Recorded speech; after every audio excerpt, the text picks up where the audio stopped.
pemimpin dunia seperti Umar bin Khattab, laki-laki tegar, laki-laki yang tegas, tidak pernah berbasa-basi dalam kebenaran itu, ternyata sabar, lembut hatinya, dia takluk oleh istrinya.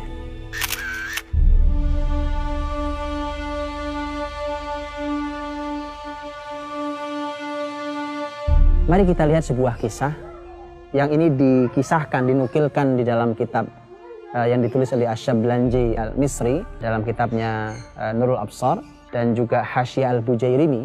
Dikisahkan bahwa ada seorang laki-laki yang datang ke rumah Umar bin Khattab radhiyallahu anhu, mau menemui khalifah dan mau mengadu tentang istrinya yang sangat cerewet, istrinya yang seringkali marah-marah.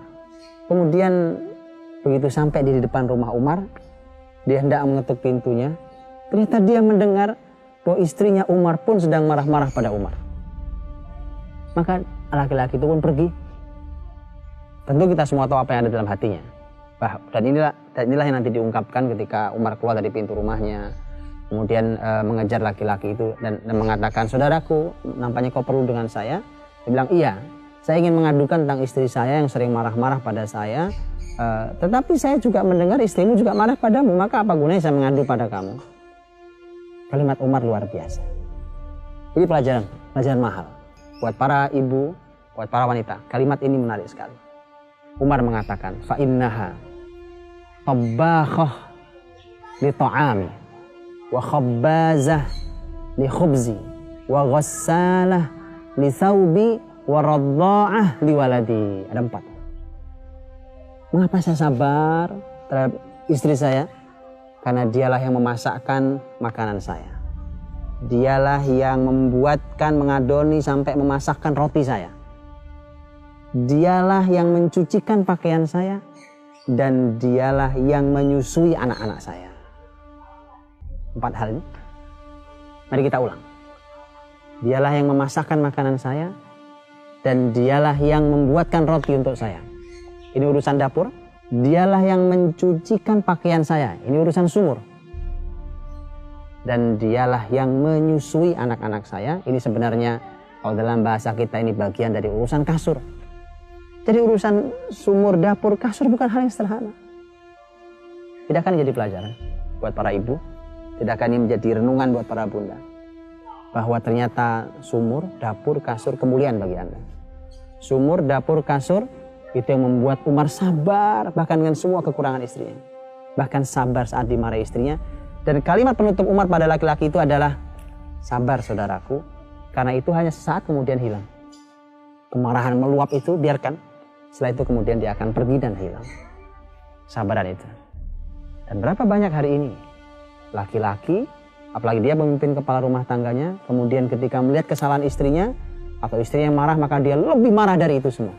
Kalau sudah begitu, yang ini marah, yang ini api, ini keluar apinya, apa yang terjadi? Api membakar rumah itu. Dan kalau ini terus berlangsung, maka tidak ada kalimat baiti jannati, tidak ada rumahku surgaku, yang ada adalah kapal itu mulai retak dan hampir-hampir saja mau karam kalau tidak segera diselamatkan.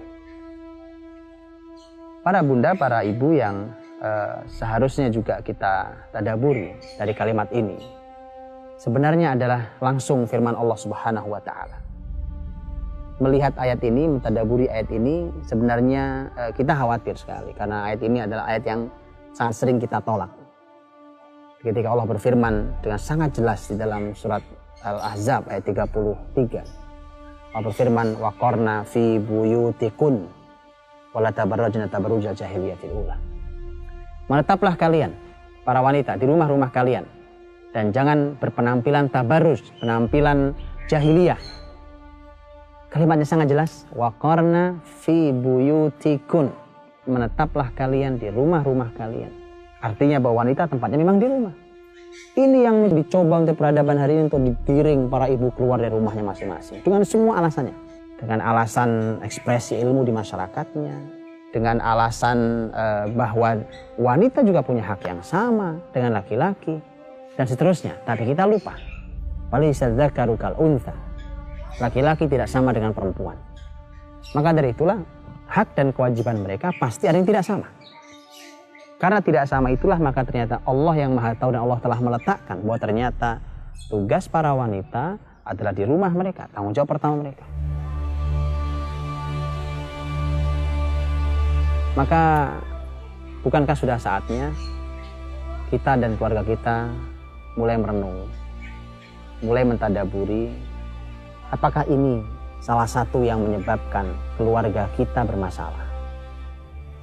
Apakah ini salah satu yang menjadi faktor mengapa anak-anak kita tidak istimewa? Maka ibu, pulanglah. Suamimu ingin meregup di telaga cintamu. Ibu, pulanglah. Di luar sana sangat tidak ramah untuk kelembutanmu. Ibu, pulanglah. Istanamu menunggu sentuhan surgawimu. Ibu, pulanglah. Calon orang besar sudah duduk begitu manisnya, siap untuk belajar di madrasahmu. Ibu, pulanglah. Pemimpin masa depan umat ini, dia hanya ingin merasakan tatapan teduh pandanganmu. Ibu, pulanglah. Karena Allah yang memerintahkan para ibu untuk pulang. Ibu, pulang sebelum semuanya terlambat.